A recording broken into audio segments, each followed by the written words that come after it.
আসসালামু আলাইকুম, কেমন আছেন সবাই? আশা করি সবাই অনেক ভালো আছেন। স্বাগতম সবাইকে নতুন আরেকটি আপডেট ভিডিওতে।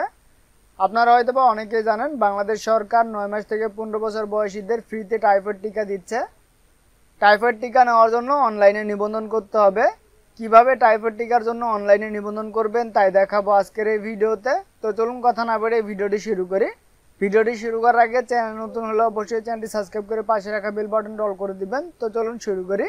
তো প্রথমে যে কোনো একটি ব্রাউজার ওপেন করবেন। এটা আপনারা মোবাইল দিয়ে করতে পারবেন। তার জন্য মোবাইলে যে কোনো একটি ব্রাউজার ওপেন করবেন, দেন সার্চ বারে গিয়ে লিখে সার্চ করবেন টাইফয়েড টিকার নিবন্ধন।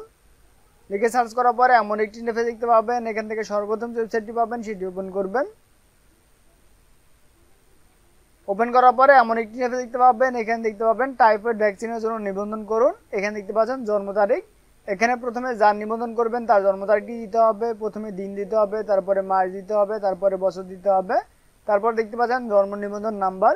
এখানে 17 সংখ্যা জন্ম নিবন্ধন নাম্বারটি দিতে হবে। তারপর এখানে দেখতে পাচ্ছেন লিঙ্গ। যার জন্ম নিবন্ধন দিবেন বা যারা আবেদন করবেন সে পুরুষ না মহিলা তা এখান থেকে সিলেক্ট করে দিবেন।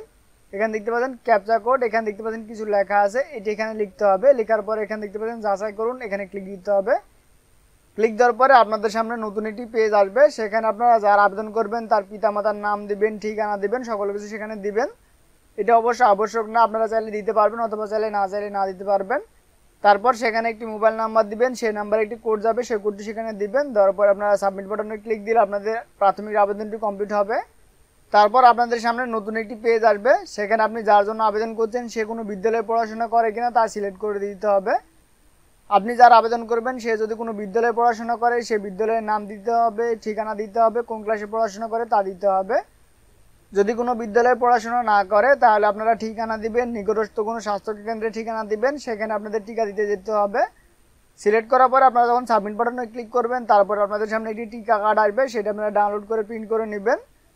তো আশা করি আপনারা বুঝতে পেরেছেন। যদি বুঝতে কোনো প্রকার সমস্যা হয়ে থাকে বা কেউ আবেদন করতে না পারেন তাহলে আমাদের সাথে যোগাযোগ করবেন, আমরা আপনাদের আবেদন করে দেওয়ার চেষ্টা করব। তো আজকের ভিডিও এ পর্যন্তই, দেখাবে পরবর্তী ভিডিওতে। সেই ভিডিও দেখার আমন্ত্রণ জানিয়ে শেষ করছি আজকের ভিডিও। সবাই সুস্থ থাকবেন, ভালো থাকবেন, আল্লাহ হাফেজ।